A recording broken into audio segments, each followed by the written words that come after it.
मेरे प्रिय भारतवासी हो, आप सबको मेरा बहुत बहुत प्यार, आशीर्वाद। सदा सुखी रहो, खुश रहो, खुश रहो, खुश रहो। जय वाल्मीकि, जय सीताराम। आज दिनांक 15 है, मंगलवार है, 2025। 15 जुलाई को आज आपसे ये प्रार्थना है, बच्चों को शिक्षित बनाओ, दीक्षित बनाओ। शिक्षा दीक्षा दोनों बहुत जरूरी है।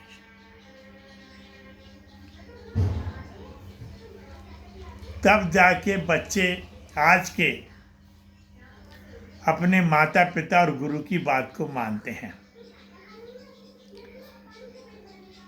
समय से चूक जाने के बाद में शिक्षा दीक्षा सब बेकार हो जाती है। पुनः शिक्षा के रहते हैं, न दीक्षा के रहते हैं।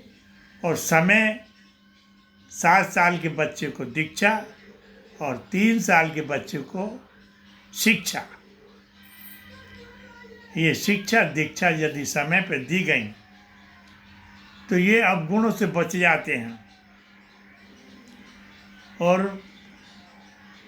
अवगुणों से ईश्वर ने रचना की है। अवगुणों से जो है यदि अगर भरपूर हो जाता है तो सद्गुण उसके पास में नहीं आते, और सद्गुण यदि अगर उसके पास में हो जाते हैं तो अवगुण उसके पास में नहीं आते।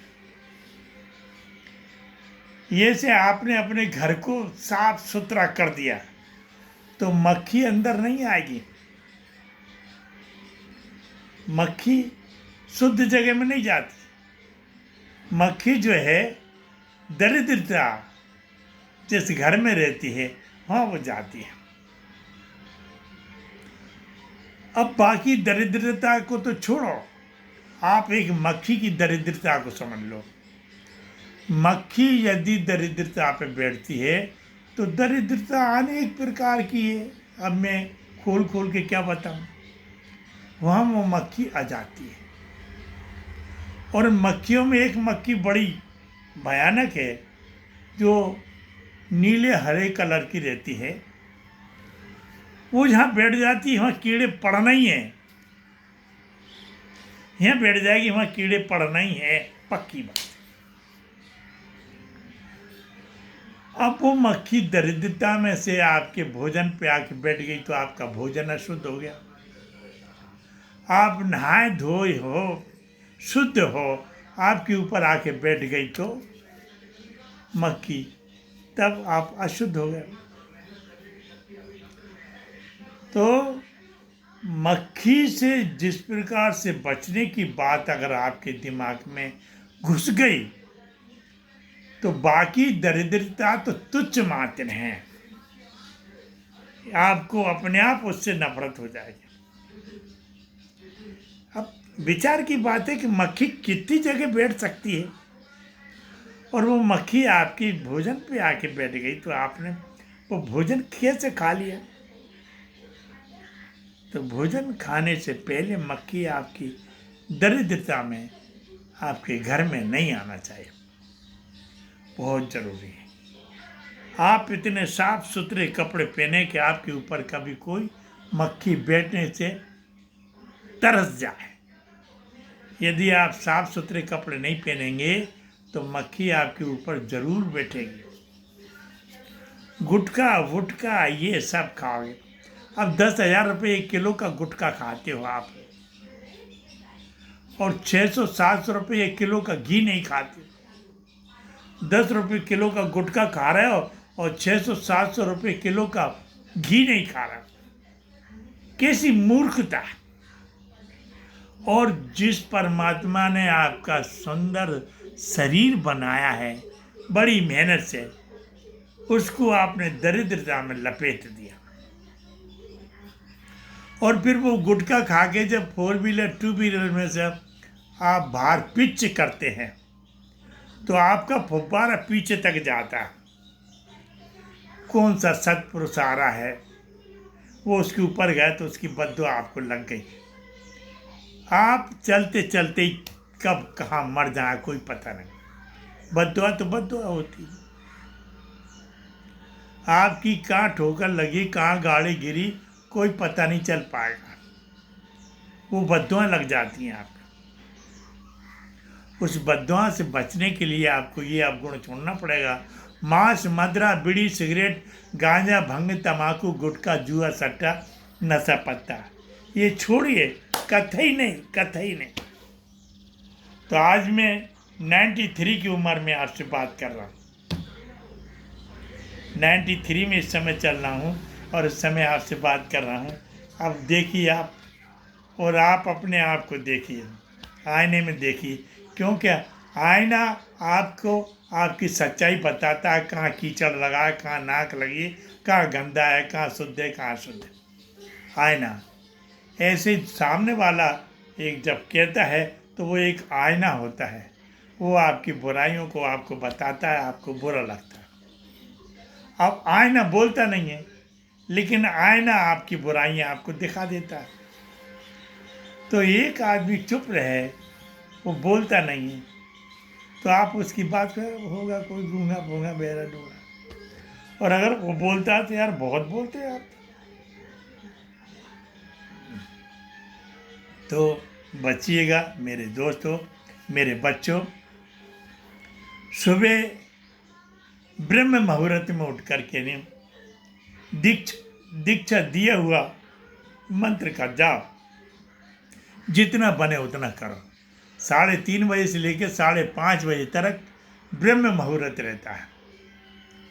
उस बीच में कुल्ला उल्ला करके मुँह हाथ धो के, थोड़े पाँव हाथ धो के, पाँच और एक शांत होकर पूर्व दिशा की तरफ मुँह करके बैठ जाइए। अपने ही बिस्तर पे बैठ जाइए और ध्यान करिए, अपने मंत्र का जाप करिए।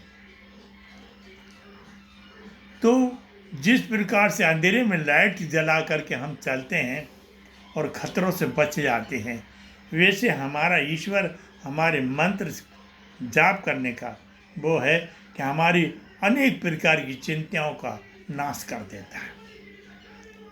हम पे जो दुख दरिद्र आने वाले हैं उनका नाश कर देता है वो ईश्वर। और फिर उसकी बड़ाइयाँ करते रहना चाहिए। जिसके द्वारा हमें सत्य कर्म करने का मौका मिला, उसकी बड़ाई करने से आपके जीवन में सफलता होती है। और जो उसकी बड़ाइयाँ नहीं करता है तो कुछ समय बाद आके बुराइयाँ उसे घेर लेती हैं। मेरे ऐसे बहुत सारे भक्त हैं, बहुत सारे भक्त जिनके रहने के मकान ठीक नहीं थे, उनके आज बड़े बड़े मकान। जिनके खाने पीने का ठिकाना नहीं था, उनकी लाखों रुपए की दुकानें, लाखों रुपए की दुकानें हैं, लाखों रुपए का उनका व्यापार चल रहा है महीने का। लेकिन वो किसके द्वारा हुआ ये बड़ाई नहीं करते। अब उनसे कभी कोई कहता भी है तो यार ये बातें मैंने आपकी बहुत बार सुनी है, ये बातें बहुत बार सुनी है। तो अब उनके घर में ही अपंग बच्चे पैदा हो गए। उन्हें बुरा लगा ना, तो बुराई ने जन्म ले लिया। बुरा लगा, बुराई ने जन्म ले लिया। अब उस बच्चे की सेवा कर रहा है, खूब गुलामी कर रहा है। अब मैं ही उनके पास में फिर ऐसी वीडियो भेजता हूँ कि आप इस बच्चे को ठीक करवा सकते हो, यहाँ जाके, यहाँ जाके, यहाँ जाके। फिर भी लेकिन उनका नहीं आता। आज उनको अपंग कर दिया है। जिन्होंने ज्यादा ही अति से गलत काम किए थे वो मर भी गए। जिन्होंने अति से ज्यादा काम गलत किए थे वो मर भी गए। तो प्रभु कृपा, प्रभु का ध्यान करने से वो इष्ट है हमारा। जो गुरु ने मंत्र दिया है वो मंत्र हमारा इष्ट है, हमारी सारी चिंताओं का नाश करने वाला है। मंत्र जाप करने से हमारे दुखों का नाश होता है, सारी चिंताओं का नाश कर देता है और सुख शांति देता है।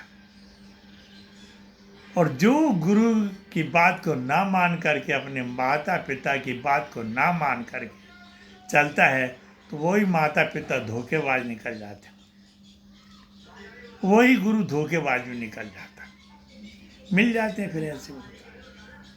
और बन के आएंगे आपको और नाना प्रकार से जो है आपकी निंदा करते हैं।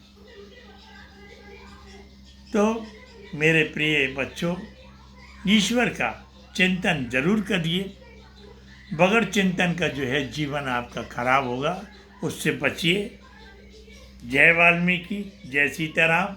मैं परमहंस महामंडलेश्वर संत मिट्ठूराम महाराज भोपाल 7974644570। जय वाल्मीकि, जय सीताराम।